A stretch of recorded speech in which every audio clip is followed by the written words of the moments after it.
This is the case of Gabriel Fernandez. Gabriel was an 8-year-old boy who experienced a lot of trauma at the hands of his mother, Pearl Fernandez, and her boyfriend, Israel Aguirre. He experienced a lot of fractures, severe burns, and malnutrition. One time he was abused by a BB gun.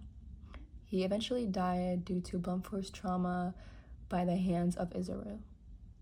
He died on May 24th, 2013, and they lived in Los Angeles County, California with Gabriel's other siblings. Israel was convicted of first-degree murder and he was sentenced to death, while Pearl ended up pleading guilty to first-degree murder and she was sentenced to life in prison without parole. The media was outraged by everything that Gabriel experienced because they believed that everything could have been prevented and every single system should have done better to make sure that he was taken care of. Pearl showed little maternal care towards Gabriel and even said that she never wanted to raise him. Though she witnessed ongoing abuse, she did nothing to stop it. She was very emotionally manipulative with Gabriel, and there were instances where she did partake in this physical violence herself. Israel was one who had the most power. He was able to control everyone, and he basically was the authoritarian patriarch in this household. Gabriel endured prolonged psychological trauma, being told he was unwanted, forced to sleep in a locked cabinet, and denied affection. Gabriel's siblings were too afraid to report the abuse because they believed they would be abused due to them trying to speak out. The family lived in a low-income area and they had economic hardships, which created a chaotic home environment. Israel's toxic masculinity and homophobic perspectives led him to believe that his actions, his abuse towards Gabriel, was justified. Over 60 reports were made to DCFS, teachers, and law enforcement, but nothing was done to promptly make sure that he was taken care of. Pearl and Israel's convictions acknowledged the severity of the abuse, but came far too late to save Gabriel. Family violence created a home filled with psychological, emotional, and physical terror. This prolonged exposure to violence made it seem as though the abuse was normal. The extended family tried to contact the mother, but they were denied contact with Gabriel in any form. With Gabriel as the child and victim, he was helpless in defending himself from his abusers.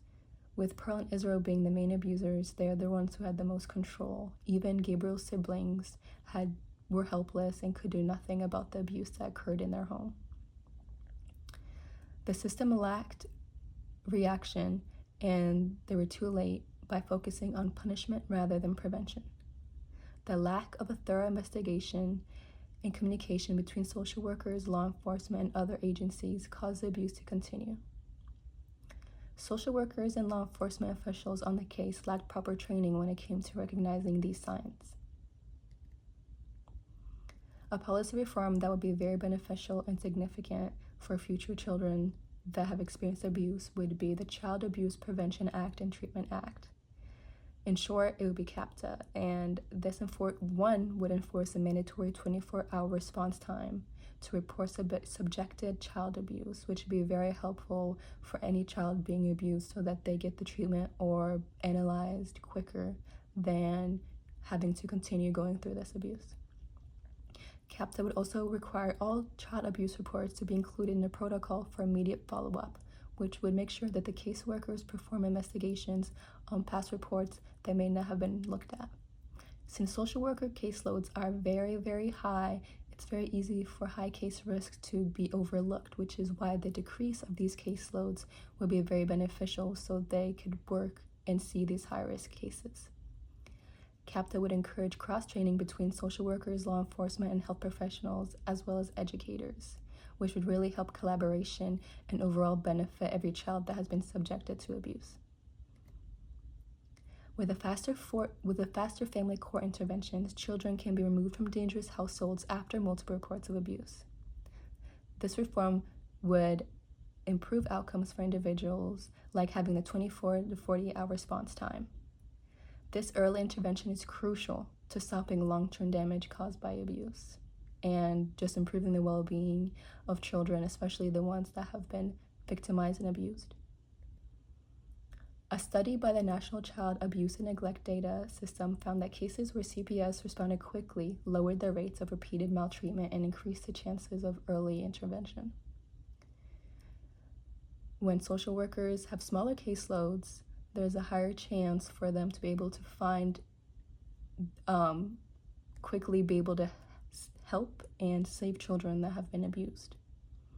The National Library of Medicine describes the importance of collaboration with every single system to make sure that these children and victims are taken care of with urgency. Despite over 60 reports to child welfare, law enforcement, and school officials, no decisive action was taken to remove Gabriel from a dangerous home. This does highlight the bigger problems with bureaucratic disconnect and poor communication across agencies and how that can lead to very, very dangerous and fatal outcomes, like the one that has happened with Gabriel. Gabriel's abuse was severe and ongoing, yet his signs were dismissed and overlooked. Factors like poverty, perceived sexual orientation, and family stereotypes played a very big role in Gabriel being ignored and abused and eventually dying.